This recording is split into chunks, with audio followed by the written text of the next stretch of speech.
آپ میں سے کتنے دوست مسجد نبوی گئے ہوئے ہیں؟ ذرا ہاتھ کھڑا کریں جو گئے ہوئے ہیں. جزاک اللہ. اب میں جملہ کہہ رہا ہوں آپ سمجھیں گے، جو نہ سمجھے انہیں بتانا.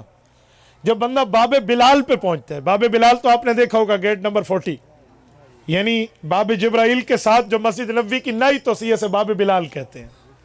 باب بلال پہ آپ آئے نا، باب بلال سے 4 ستون کراس کرے، 5ویں سے لے کر 7ویں ستون تک جو مسجد نبوی ہے، یہ وہ جگہ ہے جو حضرت مولانا حسین احمد مدنی رحمت اللہ علیہ کا گھر تھا، پھر حضرت شیخ زکریا کو ملا، آج انہی کا گھر مسجد نبوی کا حصہ بن چکا.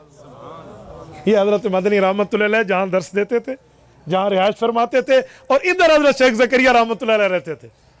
اور اللہ نے علماء دیوبند سے کیا خدمت سر انجام دیا یار. میں ایک بات مزید کہتا ہوں، یہ جب مسجد نبوی کی توسیع ہو رہی تھی، اس وقت شاہ فہد یہ مدینہ طیبہ کے گورنر تھے، اس وقت یہ خادم الحرمین نہیں تھے. تو مسجد نبوی کی توسیع کے وقت توجہ رکھنا، جو گئے ہیں وہ سمجھیں گے. یہ جو گیٹ نمبر 7 سے ہم داخل ہوتے ہیں، شارع باب السلام سے، باب السلام کی طرف آنے کے لیے یہ جو پہلے گیٹ ہے، ابھی سلام کے دروازے سے پہلے، یہ جگہ کی توسیع شاہ فہد کی گورنری کے دور میں ہوئی ہے. یہ میں 1980 کے لگ بھگ کی بات کر رہا ہوں. تو جب توسیع ہو رہی تھی آج سے 40 سال پہلے، جو پرانے گئے ہیں نا وہ لوگ جانتے ہیں کہ مسجد نبوی جہاں آج سلام کے لیے جاتے ہیں، اس کے قریب جا کر گاڑیاں ٹھہرتی تھی، وہاں سلام ہوتا تھا. اب تو کتنی دور جا کر ٹھہرتی ہیں. تو یہ توسیع جب ہوئی، زمین بڑھائی گئی، تو ایک مسئلہ پیش ہو گیا. اللہ اکبر، ایک عظیم مسئلہ جو میں بات کر رہا ہوں نا. آپ کے ڈی اے خان کی ایک شخصیت بھی آنکھوں دیکھی اس بات کی گواہ ہے، حضرت مولانا قاری خلیل احمد سراج دامت برکاتہم، ان نے آنکھوں سے منظر دیکھا ہے. آپ ان سے پوچھ لینا، میں تو پڑھ کر بات کر رہا ہوں، آپ ان سے سن لینا. جب مسجد نبوی کی اس جگہ کی توسیع کی باری آئی تو ایک عجیب مسئلہ پیش ہوا. وہ کیا کہ یہاں حضرت عبداللہ کی قبر ہے، حضور پاک کے ابا جان رضی اللہ عنہ، حضرت عبداللہ کی قبر. کیونکہ حضرت عبداللہ مکی ہیں لیکن سسرال آئے ہوئے تھے، حضرت اماں آمنہ مدنی ہے نا، تو ادھر ان کی وفات ہوئی، یہاں قبر بنی. حضور پاک کے دور میں سے کہتے تھے اطعمہ بنی نجار، طبقات ابن سعد جلد اول صفحہ 60 میں امام ابن سعد المتوفى 230 ہجری نے یہ روایت ابن عباس کے واسطے سے لکھی ہے. اطعمہ بنی نجار، یہاں اللہ کے رسول کے والد محترم کی قبر ہے. اور اماں آمنہ رضی اللہ عنہ اللہ کے نبی کو لے کر آئی تھی نا 6 سال کی عمر میں اپنے ننہال، تو اپنے ابو کی قبر پہ بھی لائی تھی، جس کی واپسی پہ ابوا میں اماں آمنہ کا انتقال ہوا.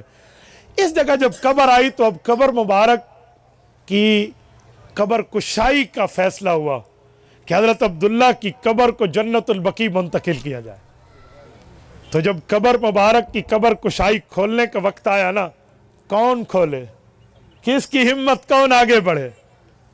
حضرت مولانا عاشق الہی، یہ جو میں دارالعلوم دیوبند کے اس بندے کی بات کر رہا ہوں جن نے انعام الباری میں اشعار جمع کیے ہیں، ان کے فیصلے اور مشورے کے مطابق کہا حضور پاک کے والد کی قبر کو ہاتھ عام مزدور نہیں لگائے گا، پہلی کدال وہ مارے گا جو انہی کے علاقے کا ہے، جو حضور پاک صلی اللہ علیہ وسلم کے روزے کی صفائی کرتے ہوئے آ رہے ہیں.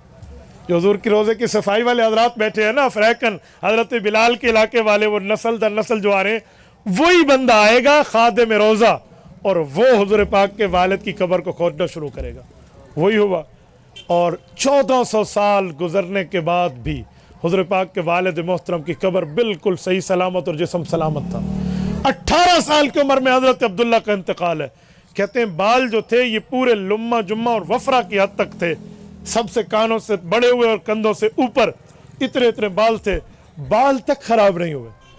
اور جسم اقدس کو اٹھایا گیا. ان اٹھانے والوں میں حضرت مولانا عاشق الہی رحمۃ اللہ علیہ، حضرت مولانا عبید اللہ انور رحمۃ اللہ علیہ، حضرت مولانا عبید اللہ انور مولانا احمد اللہ لاہوری رحمۃ اللہ علیہ کے فرزند ہیں. اپنے بیٹوں سمیت ان کو اٹھایا، مولانا اجمل اور مولانا راشد سمیت اٹھایا. اس پہ حضرت شیخ زکریا رحمۃ اللہ علیہ کی شمولیت، مولانا عاشق الہی برنی کی ہے. اور سب سے پہلے ہاتھ اٹھانے والا وہی روزے کا خادم ہے. یہ اٹھا کر جنت البقیع لے گئے ہیں. قاری صاحب کہتے ہیں میں نے اپنی آنکھوں سے منظر دیکھا ہے، میں وہیں تھا.